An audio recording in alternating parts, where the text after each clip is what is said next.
Makalipas ang 30 minuto, tingnan mo ito, sabi ni Sakari at may iniabot itong ilang dokumento kay Keynes. Iyan ang huling habilin ni Master Arcane, sagot ni Keynes. Tama ka, ito nga, buksan at tingnan mo ang nasa loob nito. Mukhang si Arcane ang naghanda nito, kaya naman, baka para talaga ito sa iyo. May notaryo na din ito mula sa ilang mga abogado, sabi muli ni Sakari. Tinanggap ni Keynes ang mga dokumento at binuksan niya ito. Ano naman kaya ito, sabi ni Keynes, matapos makita ang mga dokumento, sobrang nagulat si Keynes sa kanyang nabasa. Nakapaloob sa dokumentong ito na si Arcane ay nag-iwan ng ginto na nagkakahalaga ng mahigit 4 na bilyon kay Keynes. Akin na ba talaga ang lahat ng ito, nanginginig na sabi ni Keynes at hindi pa din ito lubos makapaniwala na iiwan sa kanya ng kanyang master na si Arcane ang ganoong kalaking halaga.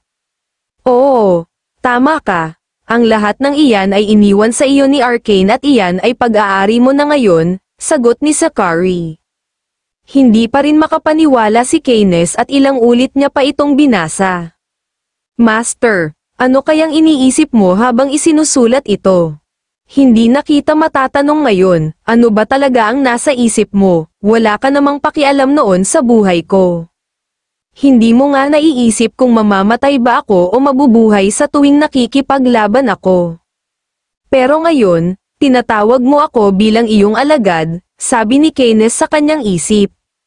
Gayunpaman, may isang bagay akong gustong linawin. Mukhang itinuring kang estudyante ni Arcane at nais niyang ipamana ang lahat sa iyo. Pero Keynes, si Arcane ay isang salamangkero na gumagamit ng itim na salamangka upang makontrol ang iba, hindi ba? Kayong dalawa, hindi ba't na brainwash din nila kayong dalawa noong mga bata pa kayo, sabi muli ni Sakari.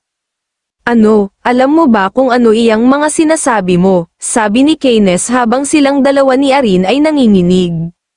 Sa totoo lang, hindi naman kailangan ng salamangka para ma-brainwash ang mga bata. Kapag ang isang bata ay nailigtas sa bingit ng kamatayan, ang taong ito ay magiging isang Diyos para sa mga ito. Kadalasan, sasabihin ng mga ito sa mga bata na mayroon silang mga bagay na kakailanganin ng mga ito. Pagkatapos, maniniwala naman ang mga bata hanggang sa ialay na ng mga ito ang kanilang buhay sa taong ito, sabi muli ni Sakari. Itigil mo na ang kalokohang iyan, hindi kailanman pinilit ni Master na gawin namin ang kahit ano. Lahat ng ginagawa ko ay ayon sa sarili kong kagustuhan. Naipahayag ko na ang lahat ng iyon sa aking testimonya, galit na sabi ni Keynes.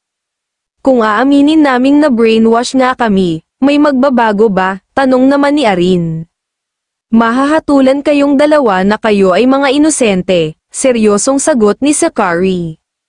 Mahahatulan kami na kami ay inosente, paano? Tanong ni Keynes na may halong pagdududa dahil ito ay talagang hindi makapaniwala sa sinabi ni Sakari kaya naman, naisip niya na baka niloloko lamang sila nito. Ito ang naging pananaw ng asosasyon, habang isinasagawa ang pagsusuri. Isinaalang-alang nila ang posibilidad na nag-brainwash si Arcane ng mga bata. Malaki na ang nailaan naming pondo para sa pag-iimbestiga sa usaping ito. Kung hindi iyon totoo, imposibleng kayong dalawa ni Arin ay makagawa ng ganoong kakilakilabot na krimen, hindi ba? Ngunit kung totoo nga ang lahat ng iyon, putol na sabi muli ni Sakari. Ibig sabihin, hindi ko matatanggap ang pamana sa akin ni Master, di ba? Dahil hindi ako maiikonsidera na alagad ng aking Master, tanong ni Keynes. Kung aaminin mong na-brainwash ka nga ni Arcane, hindi ka maituturing na kanyang alagad. At kapag nangyari iyon, ang lahat ng kanyang naiwang yaman ay ituturing na ilegal ang pamana at kukumpiskahin ito ng asosasyon, sagot ni Sakari. Natigilan si Keynes, isang bagong papel ang inilatag ni Sakari kina Keynes at Arin. Nakapaloob sa dokumentong ito ang pagtalikod sa karapatang tumanggap ng mana. Kapag kayo ay pumirma rito, maituturing kayong mga inosente, sabi muli ni Sakari. Nagulat si Keynes nang matanto ang katotohanan. Ayon sa kanya, ang lugar na kanilang kinaroroonan ngayon ni Arin ay walang pinagkaiba sa ladom. Ayon pa kay Keynes, mahusay na naitago ng mga taong umuusig sa kanila ang mga baho ng mga ito at ang bahong ito ay mas mabaho pa kaysa sa amoy ng mga kanal sa ladom.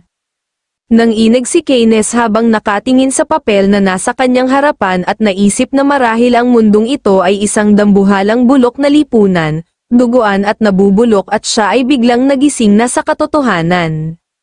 Bibigyan ko kayo ng kaunting oras para makapag-isip ng mabuti, sabi ni Zachary at ito ay tumayo na. Pipirmahan ko na, sagot ni Keynes at pinirmahan na nga nito ang dokumento. Tama ang iyong naging desisyon, nakangiting sabi ni Zachary at itinago na nito ang dokumento sa sisidlan nito. Ano na ang kailangan naming gawin ngayon? Tanong muli ni Keynes kay Zachary. Maaari na kayong umalis dahil malaya na kayo ngayon, sagot ni Zachary. Paano ang proseso ng pagpapalaya? Tanong naman ni Arin bago tuluyang makaalis si Zachary. Wala na kayong kailangan pang gawin, pwede na kayong umalis, sagot ni Zachary. Mula pa sa simula, ang mga demonyong ito ay ang kayamanan ni Master talaga ang kanilang pakay, galit na sabi ni Keynes.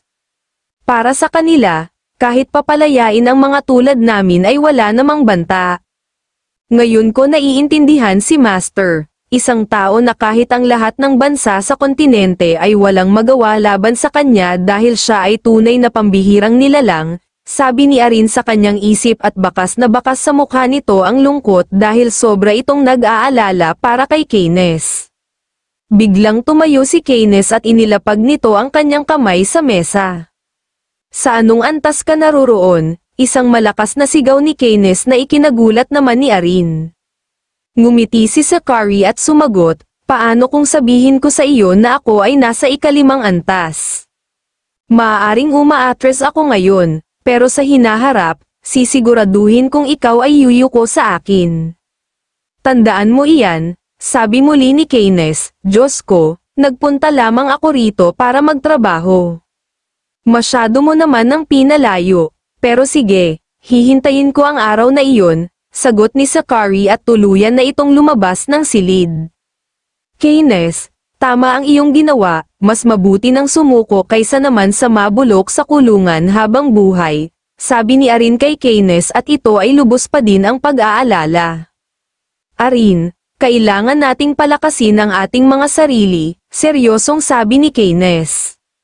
Tama ka, sagot ni Arin, matapos ng pakikipag-usap ni Zachary kina Keynes at Arin, nagtungo naman ito sa silid ng departamento ng ikatlong investigasyon upang mag-ulat. Dahil patay na si Arcane, naging madali ang paglilinis natin sa ating trabaho, sabi ni Zachary sa inspector. Ilapag mo na ang mga dokumento sa ibabaw ng mesa, sabi naman ng inspector kay Zachary.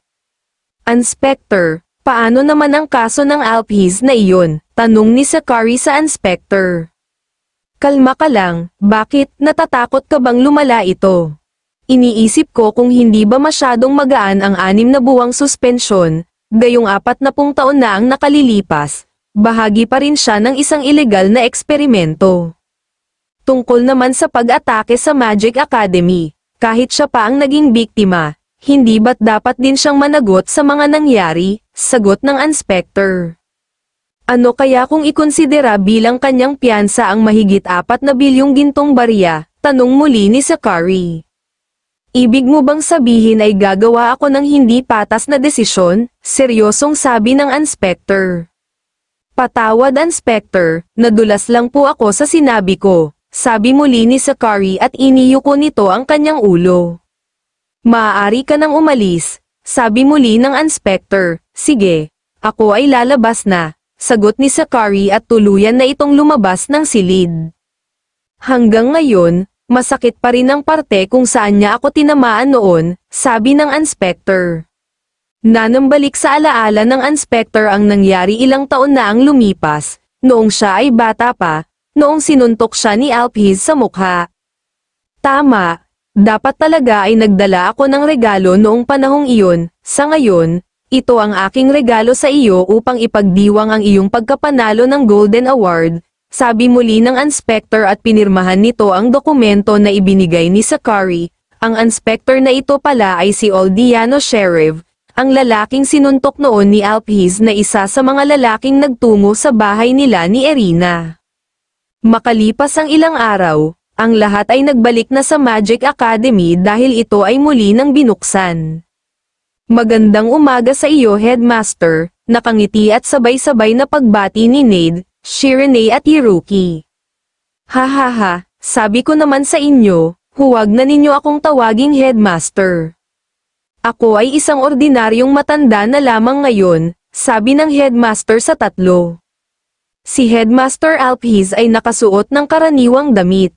Madungis ang kanyang mukha habang ito ay may hawak na panggapas ng damo. Hahaha, hindi po maaari. Ang headmaster ay habang buhay ng headmaster, sabi ni Nade. Gusto po ba ninyong tulungan ka namin? Tanong ni Shirene at ibinaba nito ang hawak nitong bag. Hindi maaari, kapag tinulungan ninyo ako, mawawalan na ako ng trabaho. Kumusta ang inyong buhay eskwela ngayon? Ang pagbubukas muli ng eskwelahan ay muling magpapahirap sa inyo, sabi muli ng headmaster.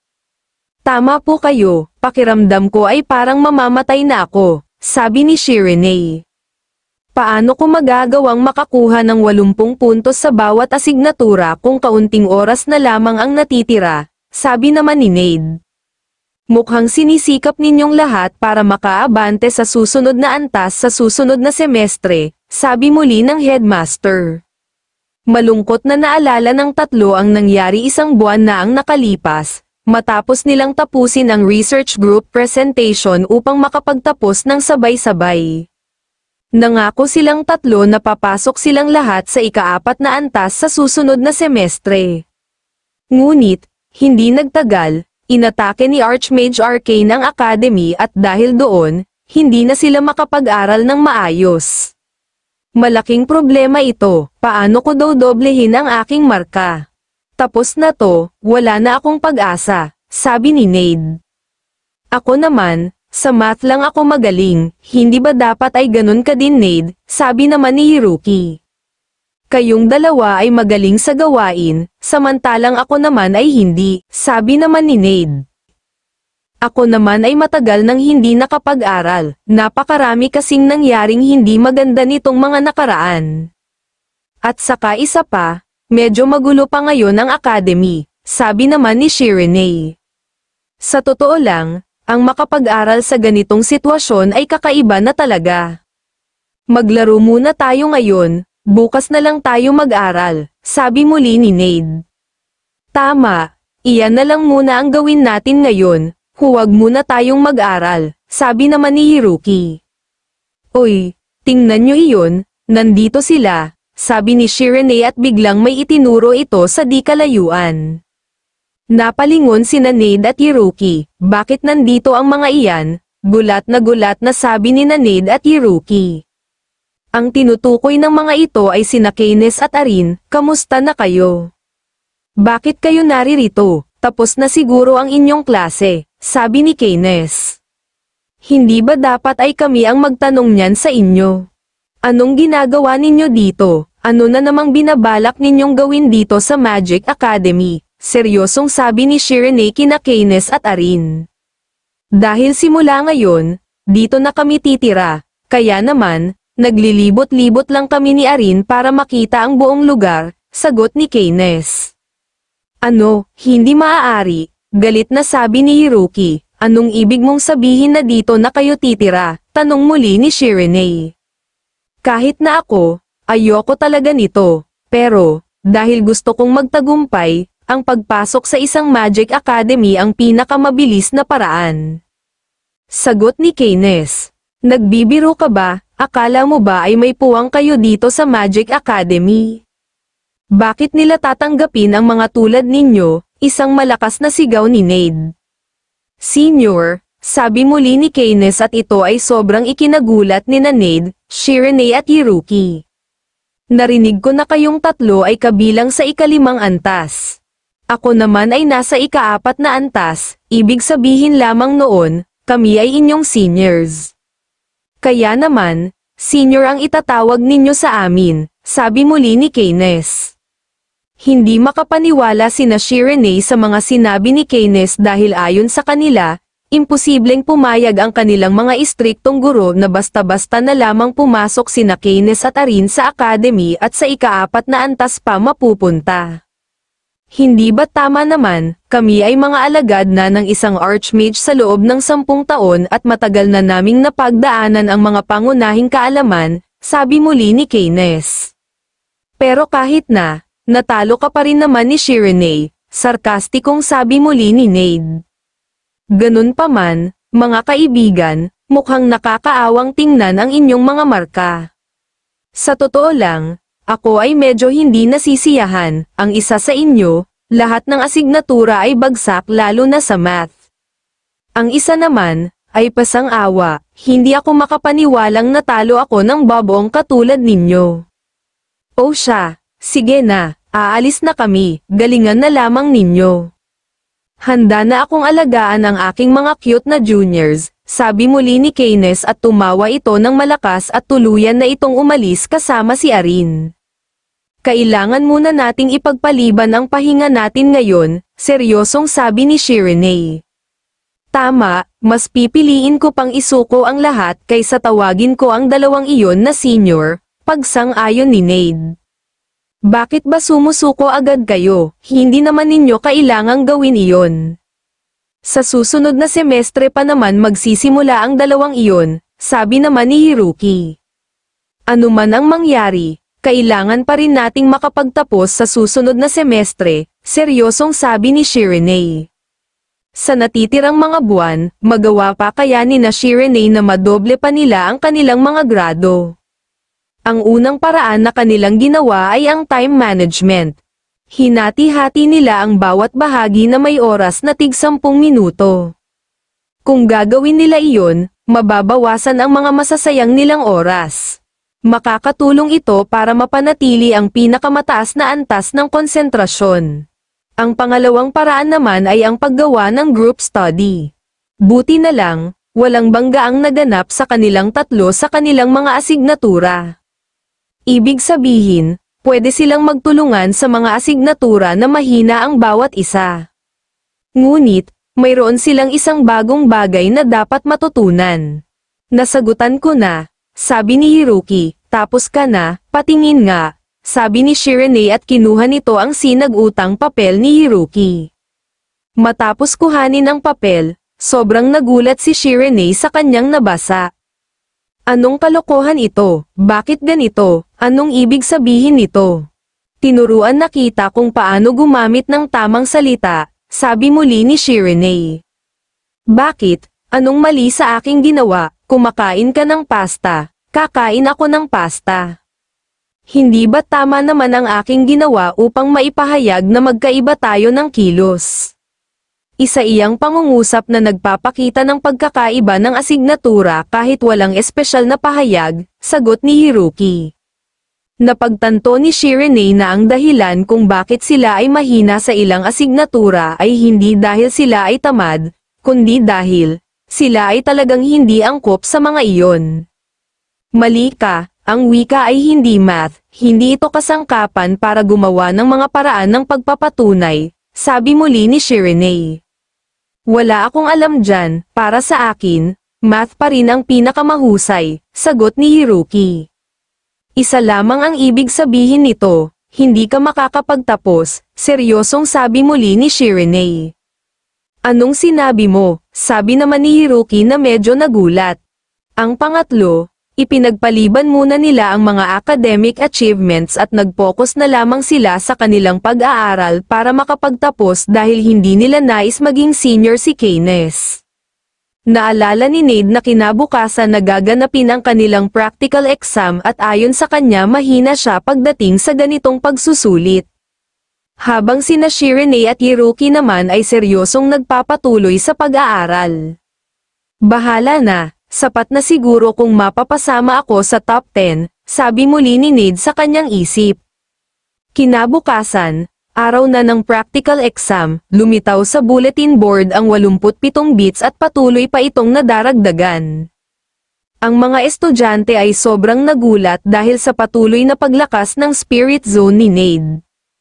Hindi sila makapaniwala dahil hindi nila akalain na ganoon nakalakas ang spirit zone ni Nade. Ayon pa sa mga ito, mas nakabuti kay Nade ang palaging pagsama nito kina Shirene at Hiruki. Ayon pa sa mga ito, si Nade ay matagal nang hindi pumapasok sa kanyang klase. Nang matapos ang takdang oras, si Nade ang nakakuha ng may pinakamataas na bit na 173. Masayang-masaya si Nade dahil sa siya ang nakakuha ng unang pwesto at ang nakakuha ng pinakamataas na puntos sa lahat. Si Hiruki naman ang sunod na nagpunta sa gitna ng image zone at siya naman ang sunod na kukuha ng pagsusulit. Gamit ang kanyang spirit zone, mas pinalakas ni Hiruki ang kanyang enerhiya at matapos ang takdang oras, siya ay nakakuha ng mas mataas na puntos at ito ay 210 bits at siya na ang nasa unang pwesto. Ang iba ay nagulat at ang iba naman ay nagalit dahil sa nakuhang puntos ni Hiruki. Ayon sa mga ito, gumamit si Hiruki ng ibang formula para makuha ang ganoong puntos. Sa sandaling iyon, may isang tinig na umalingaw-ngaw at nakuha ang atensyon ng lahat. Nagkakagulo kayo sa ganyang kababang puntos, dumating pala sina Keynes at Arin. Mukhang talagang walang silbi ang lahat ng nasa ikalimang antas, pagpapatuloy ni Keynes. Pakiusap, huwag sana kayong gagawa ng gulo dito, lumibot sana kayo sa buong eskwelahan ng tahimik, sabi ni Teacher Ethela kina Keynes at Arin. Ayos, pagsasanay ba ng palso ang inyong ginagawa, nagsawa na kami sa ganyan, ilang beses na naming nagawa ang ganyan, sabi muli ni Keynes. Tama, sabi ni Master, dapat daw namin itong mapataas sa lahat ng paraan para mapanatiling mabilis at maayos kaming makapasok sa aming spirit zone. Paulit-ulit naming sinanay ang pagpapalawak at pagpapaliit ng aming spirit zone, sabi naman ni Arin. 210, sa palagay mo ba ay kaya mong matalo iyon? Tanong ni Keynes kay Arin. Nagbibiro ka ba? Sagot ni Arin, napakayabang naman ninyo. Mayroon kaming pambato dito, sabi ng isang lalaki habang ang iba naman ay galit kina Keynes at Arin. Sa mga sandaling iyon, si Shirene naman ang nagpunta sa image zone at ang ibang mga estudyante ay nagsigawan bilang suporta kay Shirene. Nang magsimula na ang hudyat, nagsimula na ding buksan ni Shirene ang kanyang spirit zone. Ang lahat ay sobrang namangha sa panimula ni Shirene dahil nagawa agad ni Shirene na makakuha ng 120 bits sa loob lamang ng 10 segundo at nangangahulugan lamang noon na nagawa ni Shirene makagawa ng 10 bits sa loob ng 1 segundo. Ang lahat ay nagulat habang sina Keynes at Arin naman ay napahanga sa ginawa ni Shirene. Hindi maaari, nang dahil sa kanyang ginawa, maaaring sumabog ang kanyang ulo nang dahil sa lakas ng enerhiya ng kanyang spirit zone, sabi ni Arin. Ayon kay Teacher Ethela, ang resistensya ni Shirene na dati nang malakas, ay mas lumakas pa ngayon. Ayon pa kay Teacher Ethela, ang katangiang ipinakita ni Shirene ay isang estado ng adasa na tinatawag na adamantine body. Ito ay katangiang nakuha ni Shirene matapos nitong makabalik mula sa immortal function. Matapos mapagtanto ng lahat ng mga guro na si Shirene ay isang salamangkero na convergent type, inaasahan ng mga ito na mas lalakas pa ito bilang isang salamangkero na gumagamit ng defense form. Gayunpaman, ang malakas na tibay ni Shirene ay nagbago sa malakas na pundasyon na nagpapahintulot sa kanya na matiis ang immortal function. Ayon pa kay Teacher Ethela, hanggang saan pa kaya aabot ang potensyal ni Shirene? Lumabas na ang hudyat na tapos na ang nakatakdang oras ni Shirene. Si Shirene ay nakakuha ng 410 bits at nangangahulugan nito, siya ang nakakuha ng pinakamataas na puntos at siya na ang nakalagay sa unang pwesto. Ang lahat ay sobrang nagulat at napahanga sa nagawa ni Shirene at hindi nila akalain na magagawa ito ni Shirene. Lumingon si Shirene sa direksyon ni na Keynes at Arin na nakaupo sa bandang gilid at tinitigan nito si Keynes. Kahanga-hanga ang batang ito, sabi ni Arin na may halong pagkagulat. Dapat lang na ganyan siya kagaling para siya ay maging karapat-dapat bilang aking kalaban. Tara na Arin, umalis na tayo, wala na tayong kailangang makita pa dito, sabi naman ni Keynes. Ang pagiging alagad ba ng isang archmage ang mahalaga, sabi ng isang estudyante. Ang kapal ng mukha ninyong maliitin ang mga estudyante na nasa ikalimang antas dito sa Magic Academy, sabi naman ng isa pa. Tumalikod na sina Keynes at Arin at tuluyan ng umalis. Ayon kay Keynes, noong nakaraang laban nila ni Shirene, inakala niya na natalo siya dahil sa kawalan niya ng likas na katangian, pero siya ay nagkamali. Ngayon, kahit maglaban-laban sila ni Shirene gamit lang ang purong lakas, hindi niya masasabing mananalo siya, kaya naman, para siya ay maging pinakamalakas, kinakailangan daw niyang matalo si Shirene.